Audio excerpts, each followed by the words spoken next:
Hello, my soul-seeking friends. It's Shanna. Thank you so much for listening to Sense of Soul podcast.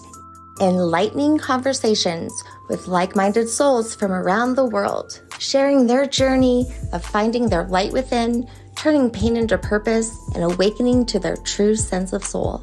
If you like what you hear, show me some love and rate, like, and subscribe. And consider becoming a Sense of Soul Patreon member, where you will get ad-free episodes, monthly circles, and much more. Now go grab your coffee, open your mind, heart, and soul. It's time to awaken. Today on Sense of Soul podcast, we have Kate Crawford. She's a certified trauma-informed breathwork practitioner, a licensed physical therapist, and the CEO of Korē Breathwork. Kate is a highly empathetic person who has worked in the medical model and witnessed firsthand that our emotional well-being directly affects our physical well-being. Kate has always been fascinated by the human body and has suffered from chronic pain and fatigue her whole life until she discovered breathwork, a perfect modality for empathetic individuals, which transformed Kate's life and inspired her to create Korē Breathwork so that others can heal their emotional and physical pain as well. So please welcome Kate. I'm so excited to talk to you today. Yeah, I'm so excited about our conversation. Yeah, I'm in Colorado. Where are you at? I'm on the East Coast of Canada. Oh, are you? Okay. On the East Coast. So I'm right above Maine. Okay. I have a cousin that lives over there who I met through our Canadian ancestry. Okay, nice. I was listening to your episode with Andrea Menard. Yes. And I heard you guys talking about it. It was super interesting. I loved that conversation. Oh, she's so wonderful. Oh my gosh. I just love her. Yeah. But so just to start off, I wanted to ask you about the name of your business, because I did see that there was, some history behind how you decided to name that. And so that really caught my eye too. So, because I love to talk about goddess energy and just the divine feminine's rising so much. So true. So yeah, tell me how you came up with your business name. Yeah. So I heard the term Korē energy on a podcast at the very beginning of my decision to leave traditional healthcare. Like, I was listening, I forget what the context was. I forget what podcast it was, but this woman was on there talking about Korē energy and connecting how Persephone was often referred to as Korē, especially when she would so Greek mythology. I don't know if you're familiar. I was listening to this podcast, and then I don't know much about Greek mythology, but this word just kept coming up for me. So I did a deep dive into Persephone and her story. And I was literally going through such a similar experience of that story, right? This, she's I don't know what they call her, the goddess of spring, and she's the queen of the underworld. You know what I mean? So she's got this beautiful duality, and she was tricked, and there was all this terrible trauma that happened to her. And it was her connection to her mother. Her mother was scouring everywhere, trying to find her. And then it was this connection with her father, and it was this whole thing.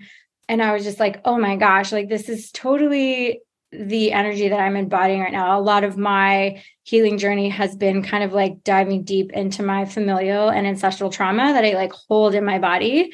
And I was just this is perfect for my business name. So the Korē, when I talk about Korē, I'm really talking about this renewal, this rebirth, this opportunity to do this in every moment if we choose to. And just the awareness that your body is always encouraging you to come back home to yourself. I love that so much. Yeah. And just to make clear, because I don't think that you mentioned, what does Korē mean? So Korē, and the reason why I chose it is because it's oftentimes Persephone was referred to as Korē in the spring. So that kind of renewal. Yeah. Okay. So the word Korē is just also reference.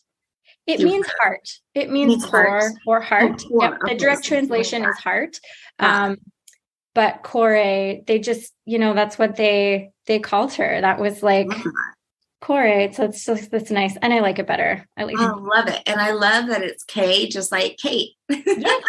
A lot of people are like, is it core? Like strengthening? Like, is it for Kate? Like, and I'm like, no, here, let me tell you the story. It's really beautiful. I absolutely love for that asking.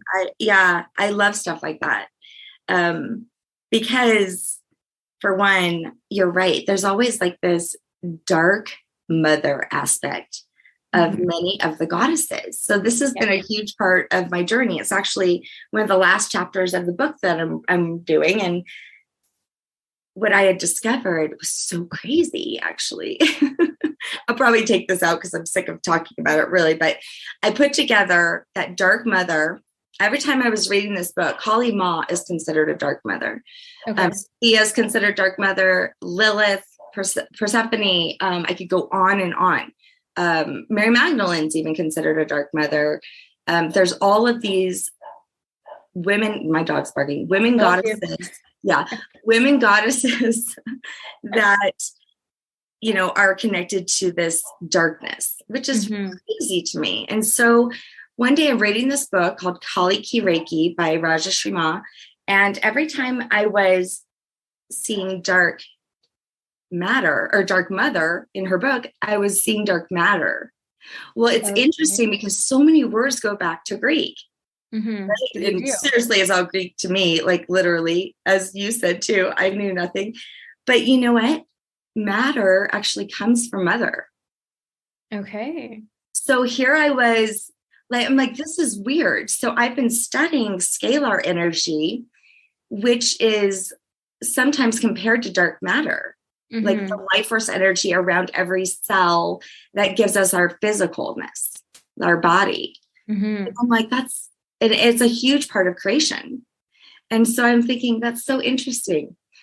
So I don't know. That was something that I had put together, but there's always this darkness around the woman's story, unfortunately. And I think this is just the narrative that's been told for so long. So how do we, move into this new, energy, this consciousness of the divine feminine rising and making us more in light rather than in dark, Right. Yeah. And I think I look at that as is like a choice in a way. You know what I mean? So a big part of my journey has been learning to live in my very open and empathic body, right? So everything is a feeling to me. I love how you dive into words and their meaning, because words are so important to me. Like when I can finally have a word to describe how I feel, it's like so amazing. I love it so much. So I always kind of bring it back to a feeling, like, how am I feeling in this moment? Am I feeling heavy? Is there heaviness there? Which has kind of like been my baseline for a lot of my life. And as I have started to cultivate this lightness in my body, which has been me tapping into this feminine, right? Like, how can I move forward in the lightness? You know what I mean? Like it's this beautiful choice that we have, that we don't, I think a lot of people feel like they don't have, but they do. I love this. I'm same. So when I first discovered I was an empath, that word kind of gave me freedom. That word explained a lot of things about me. I just got chills. Yeah, because I had been calling myself codependent. And when I was in therapy, I was like, God, I'm like the definition of codependent. I'm an enabler. It's all around me. It's genetic. I looked up to the women in my family, wanted to serve just like they did. And, put everybody in front of me and be the martyr. And I honored that. I thought it was just so beautiful to be so selfless. And yeah, I lost my shit trying to be like that. Yeah. In therapy, it was one therapist. She actually said, maybe stop calling yourself codependent. And she goes, I want you to look at the word empath. And this is like a decade ago. And I remember looking, and I could find like maybe one Pinterest on it or something. I mean, there was very little on the topic at the time, but it was like, oh my God, this is me. I have been this my whole life. Yeah. Yeah, no, it explained a lot for me. I think I had a rougher time with that knowledge because in that moment I was just like, how am I going to make this life work? Like I wasn't made, like nothing was working on like an emotional, and just like I was in survival mode 24/7, but I'm just like, oh my gosh, like this doesn't work. How is all of these decisions I made going to work? Like I really spinned, was very kind of chaotic in my brain for a little bit. But again, it's always dropping down and coming back to like, okay, well, how do you feel? Right? How do I feel? That's a great question. Let's just keep going based on that question. Oh my God. Are you my twin in Canada? I think we are. I know. Do you know that I used to literally explain it as spiraling out of control? That's Yes. how I felt. I just got chills like 24/7. It was just like, I just couldn't find my footing, and my footing was me. I just didn't understand that. I didn't understand that it was just like, I just needed to like come back to myself. And there's so many of us who are just, really trying to find that footing and that grounding and in who you are, which is just like this beautiful, wide open, empathic being who is just like so filled with creativity and like love. And it has not been an easy journey, but it has been a beautiful one. Oh my gosh, I love that. So that is so crazy because I do also remember, seeking outside everywhere, trying to figure out what's wrong with me. Maybe this outside of me will help me, or that. And you're right. It was all inside of me all along. So, I'm also a body worker. That's been part of my journey, and, Reiki master teacher. And so understanding that I was an energetic being was huge. Mm-hmm. Yeah, that was also very huge for me when I just kind of like gave myself permission to just be like, I live in energy, like everything that I feel and that I know, it's all energetics. Like there's so much more than just the physical. Like my background is in physical therapy, and I always knew all this other stuff about the body because I could feel it, right? Like I could feel it for myself. But before I had, solid energetic boundaries, I felt it for like all my clients. And, when I would work in private rehab, sometimes I'd see like 38 people a day. Like it was ridiculous, right? And so it was just like so much information, which didn't help either. Yeah, that's how I think I validated it when I looked up the empath like definition. I was reading about it. I'm like, oh, this makes sense. I mean, how many times had I come home with a headache when my client was telling me they had a headache? And I thought I was crazy. I know. Well, crazy. That is the term that is used. Yeah. Yeah, I totally thought I did. But, I want to ask you, because I know for myself, then I kind of reflected on, wow, I've been like this since I was little. Mm-hmm. I remember I was such a crybaby and everyone making fun of me. I was so, so sensitive. Were you like that as a child? I was. So, but I think I recognized very early on that anger was an emotion that was like more acceptable, maybe in a way. Like I was always known as like I was the angry kid, right? Like every relationship I've been in, like with my parents, with my siblings, with my partners, I was always like too angry. Yeah. Okay. Yeah. And I think I hid behind that for a very, very long time. My relationship with the emotion of anger is fascinating, and I love it now. It teaches me so much, but I lived in anger for pretty much my entire life. It just felt safer there. I read something on your website about you describing feelings, and you put anger as inflammation, and you were talking about it. And one of the things you said, this actually was one of my questions to talk about anger, because I loved the way you described it. You said redness, swelling, hot to touch. I mean, stiffness, obviously lack of movement. But it's so interesting. When I was reading these things, I was really feeling it. I was like, hot to touch. Anger is hot to touch. Sure. Yeah. They're the same. It just made me think of, it changed my perspective. Yeah. Because you just think pain would be hot to touch, or all of these things. That's what I was thinking. I was like, anger is all these things too. Yeah. And what is so fascinating to me, so I love taking the physiology of a diagnosis and then turning it into like a beautiful love letter from your body to you. Oh, so when I look at inflammation and I look at anger, inflammation is a really helpful part of our healing process, right? Like you stub your toe, your brain feels pain. The brain is like, okay, we're going to send some nice new blood flow in there. We're going to protect the area. We're going to clean everything up. And once your toe is better and the tissue around it has healed up from all this lovely inflammatory processes, everything goes back to normal, right? So it's like moving through healthy anger, right? Like healthy anger looks like that. You get triggered, something happens, you go through your process, whatever that may be. You put yourself on timeout, you do some breathing, you scream into a pillow, you move through that energy, you come back and you're just like, okay, what's happening here, right? When you get stuck in chronic inflammation, the body is just stuck in this chronic state of trying to fix. We're trying to fix. And it's the same as like people who are in kind of like this chronic ragey anger. You know what I mean? So the mechanical and the physiological processes of inflammation are the exact descriptors of anger. Wow.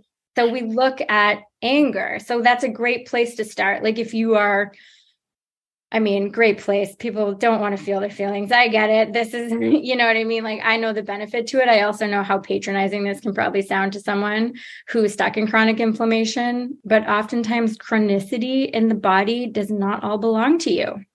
Yeah, that's true. Chronic pain is not all yours, my friends. It definitely is not. There's patterns there and there's lots of stuff going on, and it just offers you an opportunity to kind of like dive a little deeper.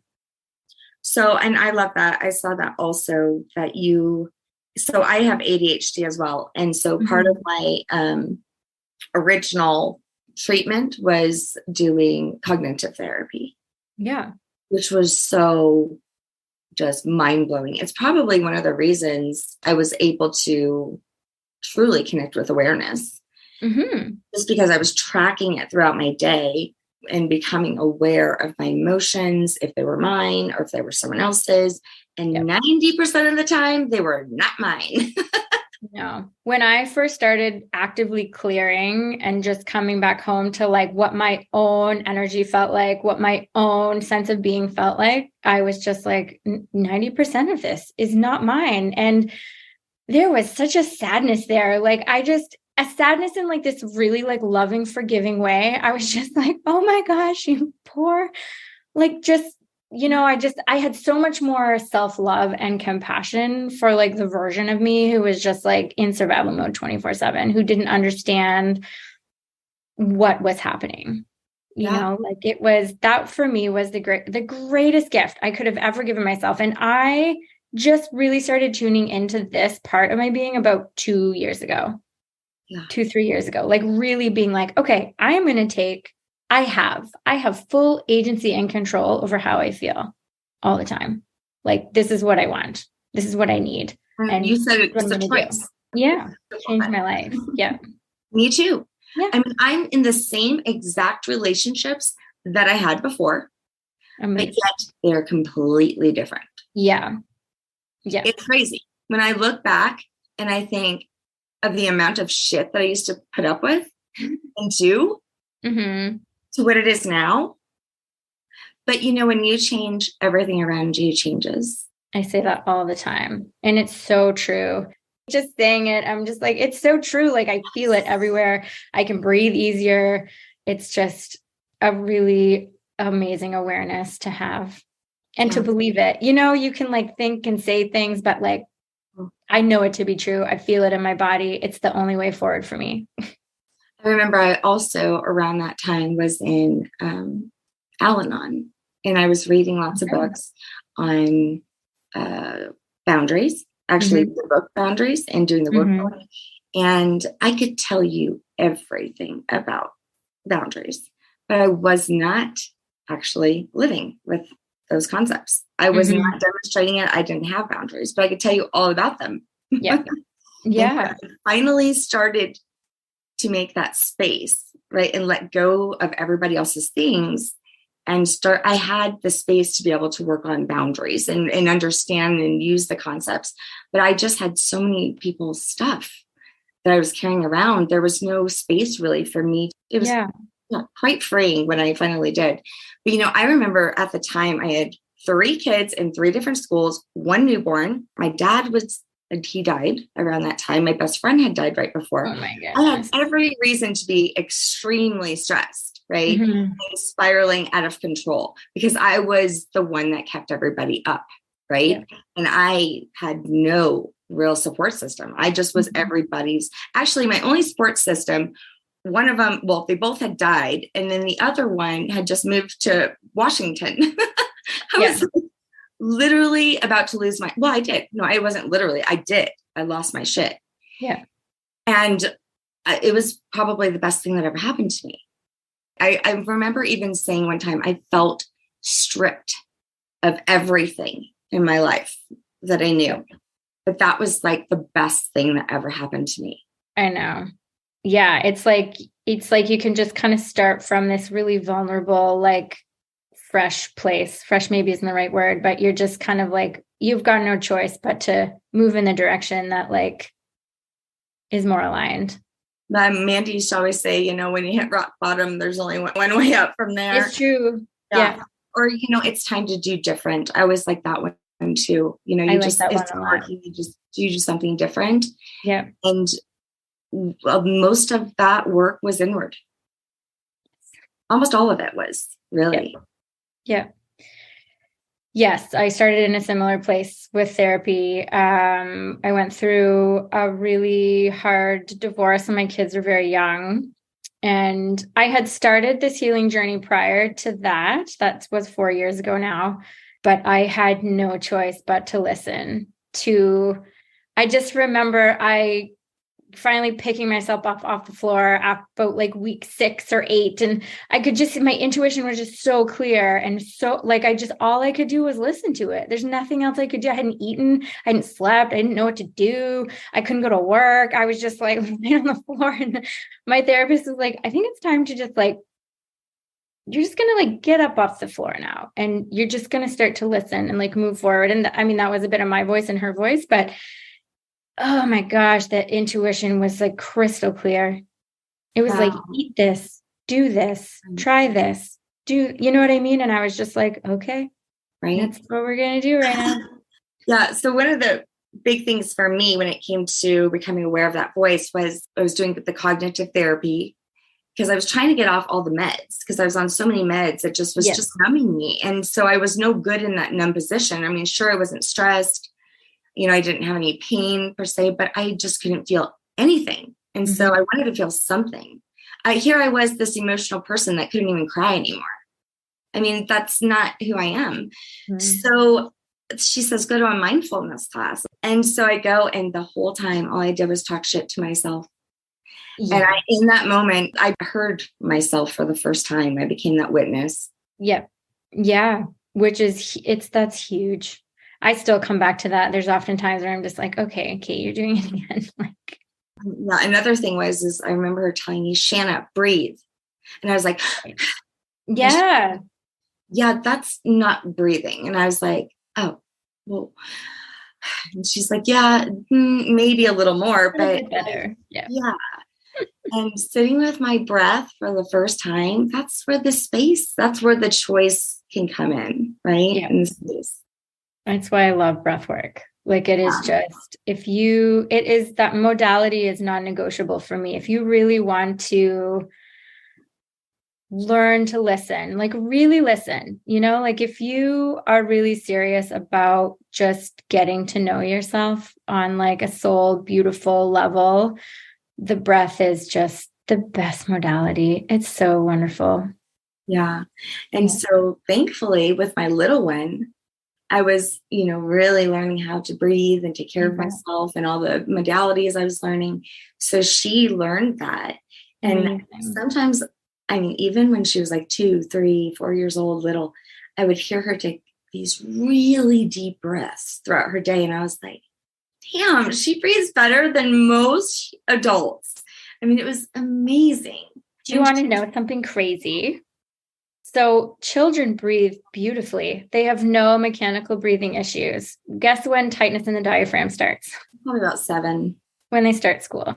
Yeah. Yeah.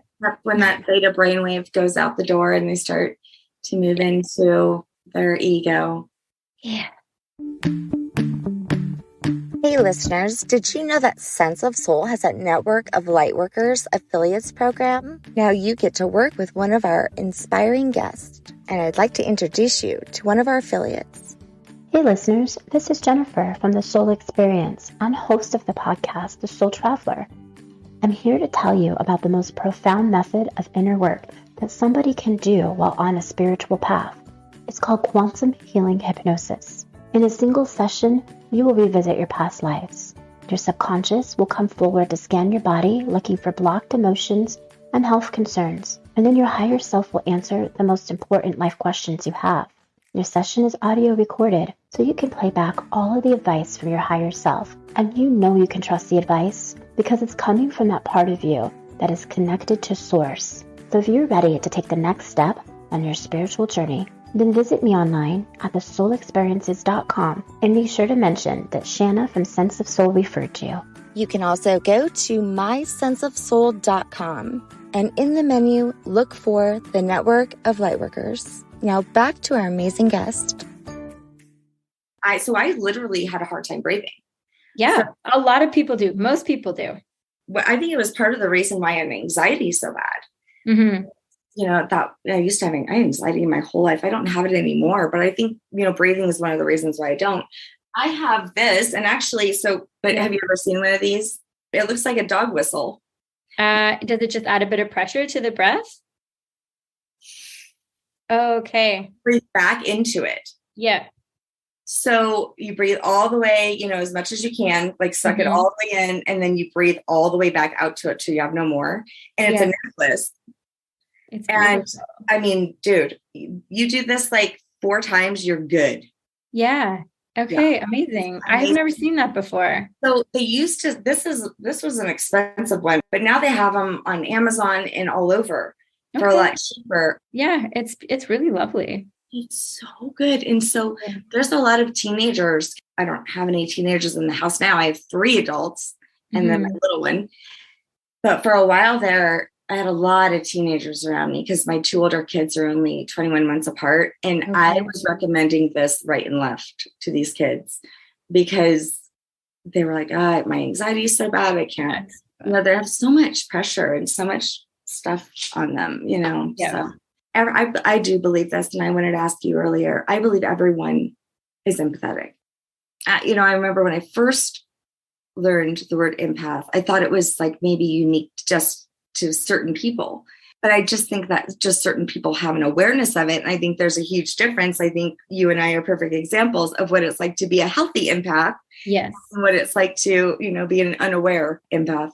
Yeah. And I think I always say this now that I have an 8-year-old and a 6-year-old, and I really started this journey because of them. I was a very unhealthy young mom. Pregnancy was not, I was like, when I was pregnant with them, I was like in my body for the first time from when I could ever remember. And I was like, nothing is safe here. Like, we are all going to die. Like, it was really bad. Yeah. But I look at my kids, I chose to take a huge step back from work. I was like, all I need right now is just to be like with these little humans, like present with them. And then I look at their friends and I'm like, all children are so empathic. Like especially every their generation that is coming in to this planet is so highly open and aware and wise and sensitive and beautiful. And I'm just like, this just further was just like, yes, of course we all have like, not just a few empathic tendencies. Like we all are just these beautiful, empathic, like wide open beings. And we just need to like foster the relationship. Yeah. And I always ask, like, I have a very active house. My kids will be like, something's moving around in that room. I'm not sure what happened, or we'll see things of the, and I always ask them, like, how do you feel? Like, so that way they learn how to feel, what's going on around them. I've always asked them, I mean, just God, when they're at school, I remember I have a son with autism. Mm-hmm. I mean, the lights, have to be dimmed. Yeah. The sound, he can't be around crowds. The energy is too much. There's all the things when it comes to all the senses that he's sensitive to.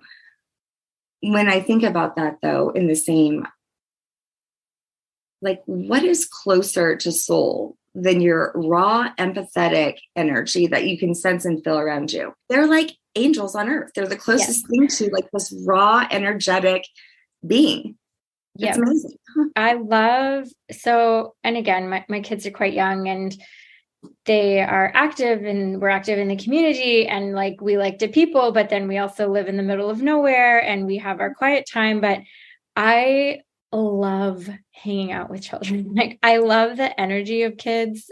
A lot of their friend group have gotten these diagnoses, their ASD or their ADHD. And I just really like being around their energy when they're not in an environment that doesn't suit them, just like, it's fascinating to me. It's just like, it's the best energy.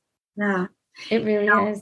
Out of all the people that I've taught Reiki to, my son Ethan understands energy more than anybody I know. And the reason why is because he doesn't have the ego to say, maybe this isn't a real thing. Maybe I'm not really feeling this or experiencing this to be my, It's very real to him. I love that. It's harder to teach adults this. Oh my gosh. Yeah. No, my daughter I have my little like morning routine that I do. And she always like crawls into bed with me and I'll like bring her through, just connecting in with like these unseen supports that I kind of tune into throughout the day, and we breathe and we connect into the earth, and we just like, she just loves doing it with me. And, she's still young enough. She just turned 8, but she's still young enough where she can be like, when I was younger, I had migraines and crazy headaches. And I don't have those anymore, but I get like this very intense awareness at my third eye that I've learned to not hate anymore. It's like this beautiful awareness, and I kind of talk to it and it teaches me things. And my daughter has the same thing, and she's always talked about this. And so, I can talk to her about that, where like, I didn't know what that was when I was younger. It was the source, because I wouldn't listen, and it was the source of my migraines and my headaches. And anyway, it's just, I get very emotional because I'm just so grateful for the knowledge and this path that I'm on, and the fact that I can just like teach my kids this very important part to their well-being, Me too, Kate. I get emotional about it too, because I feel sorry for my younger self. Yes. And that's what it comes back to, like every single time. And then I just get filled with so much love, which is just really nice. Yeah. That you just want to spread it and help others. And I love that. Yeah. This is a stressful world. This is a very stressful world. Yeah. Yeah. Right now, especially, this is the most important thing I think anybody could be doing, is taking a minute to breathe. Oh my gosh. Yeah. I'm always like, please slow down. Just take a step back. Like nothing is 911, literally nothing in your life right now in this moment. Just take a minute. Yeah. Yeah. So tell me about Korē breathing. Like, what is that? What does your breath work look like? This is something that you created yourself, right? Yeah. So the breath pattern, it's just an active breath pattern. So it's in and out through the mouth with no space between the inhale and the exhale. So the goal of the breath pattern is to really start to get energy moving in the body. I love to start a session by doing kind of like an easier, gentler, like body scan. When you're kind of going through the body scan with me, I have a chance to really tap into how your energy is feeling and where there may be some blocks. And I just kind of like, I do my own little energetic body scan, kind of tuning into the energy of the person. And it's just a nice way to ground and we clear. And it's kind of like this little beautiful little ceremony before we do the active breathing. So you're really in your own element. You're really tapped into like what your own energy feels like, which was just like the greatest gift for me. So I love starting that with a session. It's a lot of work that I do kind of like longer term with clients. But then kind of like the meat and potatoes of the session is this active breathing pattern. And then throughout the session, I will guide the breath to where that stuck energy is. And prior to this, we have a good long 45-minute conversation about the history that you have with your beautiful being and your body, right? So I'm kind of tapping into like where your pain has been and what the patterns are. And then, we work to clear that. So the breath pattern itself is it's a variation of like that rebirthing breath. So just that active in and out through the mouth. But it's like shorter duration. A breath session with the active breathing typically only lasts about 30-35 minutes. And it's usually pretty specific. Like people will come to me and be like, I have had neck pain for this amount of time. And then we just kind of like tune into that. That's kind of like what a single session looks like. Can you talk on like the chemicals that are released in us when we're breathing? Because I think that is so amazing to me, like the science behind breathing, for the body biologically. Because when all the medicines that I was taking, prior, you actually can produce by taking these very deep breaths or going into like a deeper meditation. I can't tell you how much your sleep will improve because you are producing melatonin rather than taking it, or serotonin, or, trying to find all your dopamine hits. Yep. And this was the one, as like someone who has a master's degree in like all the things that could go wrong in the body. Yeah. Breathwork was such a breath of fresh air because I was like, okay, we have this system, we have the respiratory system that literally is responsible for balancing all of the systems in our body, right? Like, so most importantly, when we want to bring our nervous system back online, we need the breath to do that, right? So it's the breathing that's going to bring your nervous system back online. It's your breathing that's going to help with your circulation. It's your breathing that's going to help with your digestion, right? The diaphragm, on a spiritual level, the diaphragm is right at the midline of our body. So that muscle, so our main muscle of inspiration is called our respiratory diaphragm. It is under voluntary and involuntary control. So you can go for a run and your body can understand that you're going to increase your heart rate. You're going to need more oxygen in your body, but then you can also be completely asleep and that muscle works for you also. You know what I mean? So it's keeping us alive. It is our life force, right? And so when I really started like geeking out on, and I have a whole course just on this medicine, like it was the first thing I ever created. And I was like, I am such a nerd and I love it so much. Love it. But it really helps with everything. I mean, it's going to help with sleep. It's going to help with pain. It's going to help decrease inflammation. It's going to help regulate the nervous system. It's a wonderful tool to have in your wellness toolbox, even if you're just doing like deep breaths in your car when your kids are throwing raisins at one another. You know what I mean? Like with the active breathing that I do, oftentimes it's really going to increase the oxygen in the body on a physiological level. That is going to feel interesting in the body. Oftentimes people will kind of feel like they're hyperventilating. But what it is it's extra oxygen getting into the body, creating space where it normally wouldn't be. Wow. And it's like this. And what I kind of tell people, it's just like, it's your energy, like what you're feeling. So sometimes people will feel like tingling in their fingers. They'll get pain in places that they normally wouldn't have pain. One of the first active breathing sessions that I did was around my birth story. And I was a cord around the neck baby. And I could feel tightness in my neck. I could feel the pain in my diaphragm. Like it was so crazy how I had like set this intention to work to release this certain type of energy. And my body was just like, okay, let's go. We're doing this. You know what I mean? So it is just this powerful modality that can be used to, I always tell people there's like breath work to like regulate your nervous system. And then there's breath work to change your life. And I'm here for all of it. Yeah, I love that.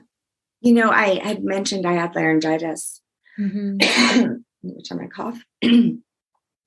I've been so used to when I do have pain, I breathe into it, And really, I'm just giving it light. But I've learned recently that I need to talk to it more. I need to find out what it's trying to tell me rather just spiritually bypassing it with light. Yes, no. I just got in trouble by doing this. So I had laryngitis. And so I'm pretty busy online. So I have 3 interviews a week. And then I also teach and I coach and I have circles and stuff. So I'm always talking. And I would take ibuprofen and Dayquil anytime I had to talk. Yeah. Well, that put me in the hospital with colitis. I bet. Yep. And I was like, they were like looking at my like colonoscopy and they're like, wow, you have a lot. How long have you been in pain? And I was like, no, I haven't had any pain. No. And if I do, I'm like, I just breathe into it. Yeah. Yeah. Oops. Maybe I shouldn't have been doing that because I got really good at that. Right. Yes. That is another side to it. But I think that is where a diagnosis can be helpful. You know, the diagnosis is going to offer to you like a huge part of the puzzle. Yeah, it was a huge awakening for me. You just need to you need to spend some time with a little bit with the hows and the whys, which for someone who struggled with anxiety, because I've also struggled with anxiety, we can get really caught up in the hows and the whys, right? That's so interesting. Yes. So this is a huge thing for me because so many people have asked me like, oh my God, I'm so sorry you were in so much pain. They were trying to give me so much medication at the hospital and I refused all. I'm like, dude, I'm good. I have nothing. And it's not that I have a high tolerance. I don't have a high tolerance. No, empaths typically do not.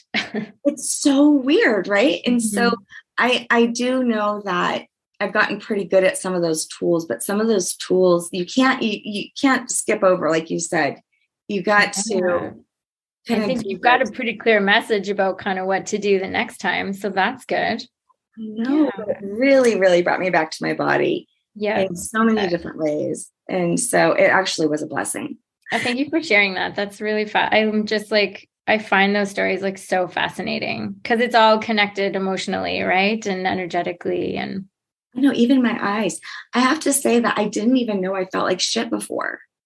That's how I say this all the time. I was telling you, they found I had lung cancer. Like I was really sick and I recently lost my father in March and it's just been like this crazy period of grief and like trying to help and do the things. And so like, I knew I was sick, but I didn't realize like how sick I was. And I had gotten COVID in February and I knew that like pneumonia was typically a thing that happened after. And I was just like, you know, my dad was dying and it was like this whole thing. Grief has been just overwhelming for me in this way.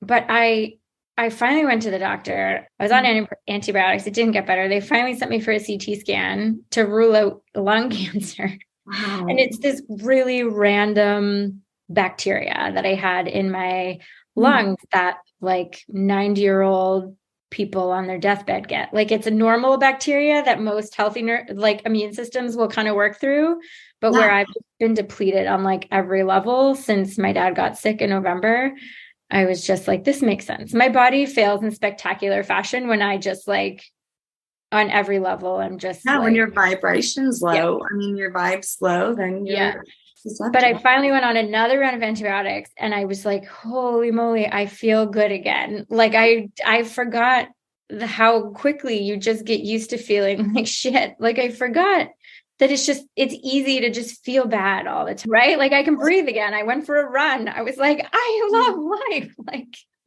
yeah, that's how I felt. Same. Yeah. You know, when I got sick after my dad died too, I got kidney stones. Yeah. Yeah. My brother and I have both been battling like this crazy lung infection. Him, not as much as me, but yeah, it's endlessly fascinating to me. I've spent a lot of time with my body and my body's just like, please just rest. And I'm like, okay. Now, I want to say, but maybe I'm wrong. In Eastern medicine, it is the lungs and the kidneys that hold grief. It is grief. Yeah. It is. Isn't that interesting? It is. Yeah. grief and sorrow, kidneys. A lot of people talk to me about adrenal fatigue. So I've done a huge, like, energetic deep dive into adrenal fatigue, and they sit right on top of the kidneys, and, it's an endocrine gland and how they communicate and balance. And it's just like, I'm like, oh my gosh, this is so fascinating on an energetic level.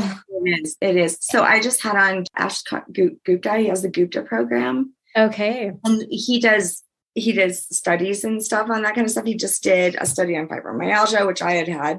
But then he just did. Oh my gosh, I need to read that. Fibro is like so fascinating to me. You know what?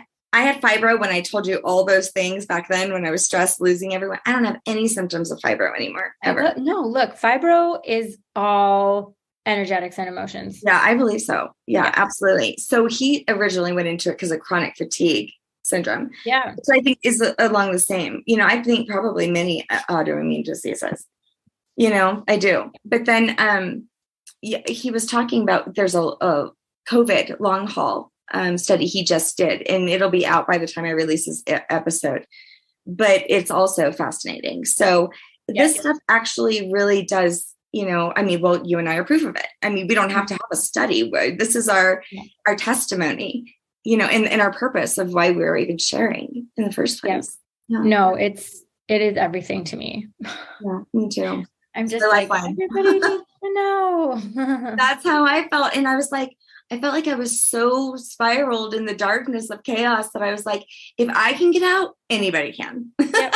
I say that to myself a lot when I'm just like questioning or, being in a human body. I'm like, no, this stuff is like, it's important and it works. And just because it's not there's not a lot of evidence-based research, but it sounds like this wonderful person is looking into that, Yes. It doesn't mean that it's not valuable, and it's not going to it has completely changed my life.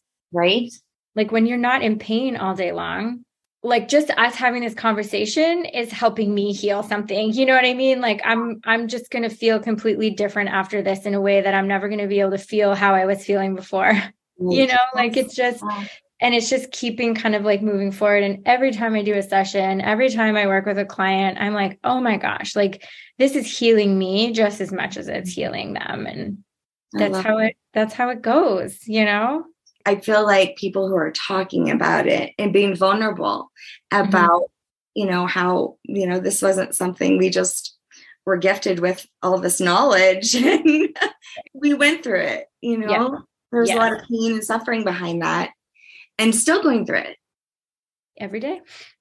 Yeah. I just, I just realized I just put Band-Aids on my pain by breathing light into it, which I thought I was doing a good thing, but yeah, I love what you said. I'll never forget that, that I knew the test results without doing any of the work, which totally was the kind of student I was. There you go. See, it's just a lovely pattern, Shannon, that's just coming up to be cleared. Yes, coming up to be cleared. In a very aggressive colitis way. Oh my gosh. I hope not ever again. Yeah. Well, thank you so much for coming on. I enjoyed our conversation so much. I feel like we could be friends for life. And if I ever come to Canada, I will have you come out of your side of the woods. Is that where you are? You're not in Jeopardy? I'm in New Brunswick. So I'm like, you talked about the Acadians. Yeah. I am like right in the middle. You're like by that cross. Do you know where that cross is? The deportation cross? Yeah, Memram Cook. I'm in that. That's right where I live, the Bay of Fundy. It's beautiful. Is your family from there?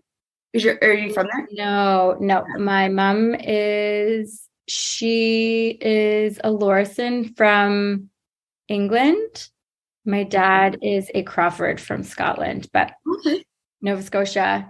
Yeah, Nova Scotia, that's where all of them from. So I'm Cajun, right? Okay, so that's very, very interesting. The people that I've met through my ancestry, we have such spiritual connections. That's awesome. It's like, that they like waited for us, Yeah. Yes. And one of them lives real super close to you. So I hope to visit him one day. Yes. Well, please let me know. Do you actually also have a physical place to work at, or do you just do online sessions? I do both. So we just moved actually out to this beautiful old farmhouse right on the Bay of Fundy. So I have been doing some in-person sessions. I have a breathing room all set up, and then I take them on walks out to the back cliff, and they can just scream into the wind of the Bay of Fundy. It's really lovely. Yep. So, and there's an option there. If you book online, there's an option to do like in person, and sometimes I'll go to people's houses. So Bay of Fundy. Yeah. Highest tides in the world. The tide goes out for 2 miles. Oh my goodness. Yeah. All right. Well, nice to meet you, Hen. Thank you so much for the conversation. I loved it. Yeah. Can you tell everybody your website one more time? Yeah. So my website is KorēBreathwork.com. So KORE Breathwork.com. And you can find my freebie on there and all the ways to work with me and lots of words. I have so many words and they're all on my website. I loved your website. It's very informative. Thank you so much. This was so wonderful. Thanks for listening to Sense of Soul podcast. And thanks to our special guests for joining me. If you want more of Sense of Soul, check out my website at www.mysenseofsoul.com, where you can work with me one-on-one or help support Sense of Soul podcast by donating to my coffee fund. Thanks for listening.